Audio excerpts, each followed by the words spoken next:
Muchas gracias. Como yo no soy maestro, Berlioz, me encantaría platicarles lo que creo que es algo atípico en cualquier compositor vivo. Y es que durante 300 años las personas compositoras nacían y morían con la certeza de tener un idioma ideal, la tonalidad, como desde el siglo XVII hasta principios del siglo XX. Todos los compositores tenían esta certeza idiomática, no dudaban en el lenguaje que iban a utilizar, desde Bach, pasando por Mozart, por Héctor Berlioz, por Tchaikovsky, por todos los románticos. Nadie dudó del idioma y eso les daba cierta serenidad creativa. Nunca entraban en conflictos en cuanto a cómo expresar. Y a principios del siglo XX, en el entorno de la Segunda Guerra Mundial, que empezaron a surgir nuevas formas de articulación sonora, la composición cambió para siempre, como al tener a disposición tantas formas distintas de componer, los compositores de la segunda mitad del siglo XX y los compositores del siglo XXI pues tienen a su disposición tantos lenguajes que la música de los últimos 70 años se caracteriza por la incertidumbre idiomática. Y creo que eso ha creado un conflicto muy marcado entre el público y la creación contemporánea de música, porque la música se ha vuelto muy cínica en cuanto a su expresión, como se ha vuelto la composición muchas veces un juego de artificio, con mucha astucia técnica, experimentación. Y recuerdo muy bien que cuando hablé por primera vez con el maestro Sergio Berlioz, le pregunté sobre esto, sobre la angustia de un compositor del siglo XXI a no tener idioma ideal, a tener como tantas formas de expresión que no encuentra su voz propia. Y su respuesta fue muy contundente. Me dijo: yo no dudo, mi lenguaje nunca entra en duda. Y creo que eso lo vuelve único en el panorama de la composición actual. Su música, desde su opus 1, el cuarteto que mencionó Sofía, el cuarteto Iscor, hasta el cuarteto 15 que vamos a escuchar hoy, comparten un idioma muy claro que, pues, a grandes rasgos, creo que se podría definir como su desarrollo temático es monomodal, como abrevan los antiguos, muchas veces como los procedimientos de desarrollo temático utilizando compositores renacentistas, que la modalidad, como los modos antiguos, permite desarrollar melodías interminables, como solo los compositores de una imaginación desbordante pueden utilizar modos antiguos de forma efectiva, porque te permite hilar ideas de forma continua. Y si eres un compositor sin una imaginación, sin un sentido muy claro, a abordar los modos antiguos es como una forma de fracaso. Entonces, la música de maestro Berlioz creo que se desborda de imaginación, ingenio, y utiliza la forma más difícil de desarrollo temático, que es a través de los modos antiguos, pero también le pone un límite, y ese límite sucede en acordes tonales. Creo que por eso su música siempre es tan clara y no tiene el miedo de la indefinición. Como él dijo claramente, su música, en estas miniaturas que escuchamos, busca ser un todo, y me parece que la misma idea de querer a través de la música transmitir un todo habla de su vocación hacia las cosas creadas.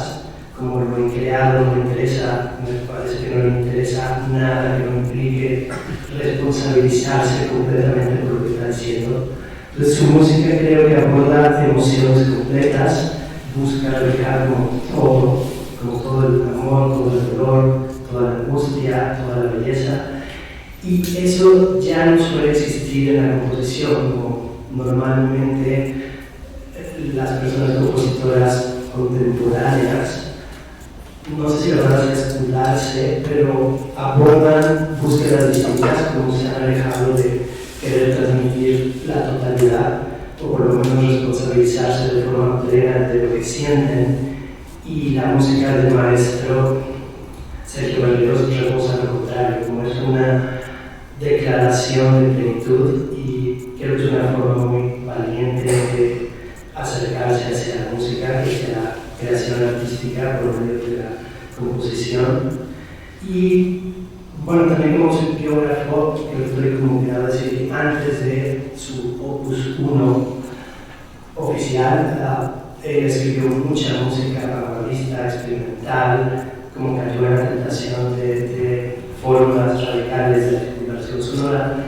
pero en un momento decisivo decidió como quemar metafóricamente toda esa música que no existe. Como su primera obra, que es este Partido 1, me parece que es de 1995, por lo que desapareció 20 años anteriores de música,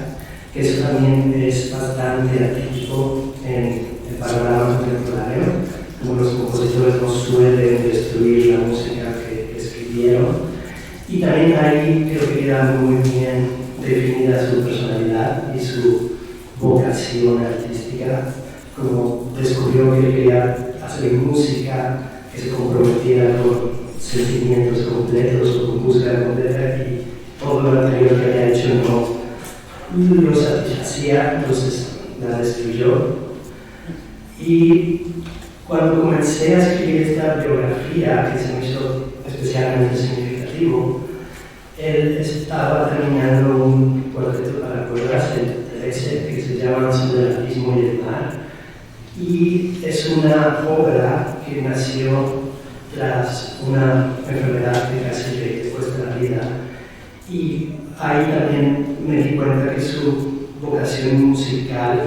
es tal que incluso una experiencia tan cercana a la muerte, lo que sintió fue la necesidad de hacer música y compartirla con nosotros, y a partir de ese cuarteto para cuerdas, el 13, creo que su música entró en una nueva faceta, que creo que es la faceta de mayor profundidad y quizá de madurez, donde todas sus búsquedas anteriores se condensan. En esta nueva etapa está su cuarteto 13, 14 y 15, la Sinfonía 8 también es contemporánea de esta época, y la tercera ópera en la que está trabajando sobre Hernán Cortés. Y eso también me parece que lo distingue especialmente en el mundo de la música contemporánea mexicana o de la tradición musical mexicana, que es abordar obras de gran formato, como las grandes obras maestras de la música mexicana suelen ser como obras muy breves y desde un punto de vista estructural como amorfas, como, no sé, pensemos en Sensibilidad o en la Sinfonía India o en el Concierto Candela de Gabriel Ortiz. Son obras muy breves, muy aglutinantes, como aglutinan muchos temas sin demasiada vocación por el desarrollo y por la búsqueda de llevar a la máxima consecuencia del desarrollo temático. Y la música de Sergio Berlioz representa, me parece que lo contrario, y es muy atípico en la tradición mexicana que un compositor aborde pues sinfonías corales como la trilogía que tiene sobre Puebla, o aborde óperas monumentales con temas históricos. También algo muy relevante es que, por ejemplo, su libreto de Espejo de Niebla, que es una ópera que tiene sobre la fundación de Puebla, consta como de 500 páginas, pero además tiene bibliografía, como su propio libreto que él escribió, está documentado como bibliografía. Es el único caso que conozco de un compositor que su libreto, que básicamente no tendría por qué estar documentado con fuentes. Y pues para terminar me gustaría decir que este concierto cierra con este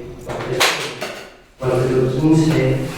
y creo que estamos ante un acontecimiento histórico en el sentido que creo que estamos apreciando en tiempo real de aquí una obra que me parece ya destinada a quedarse en la tradición mexicana. Y bueno, eso es todo.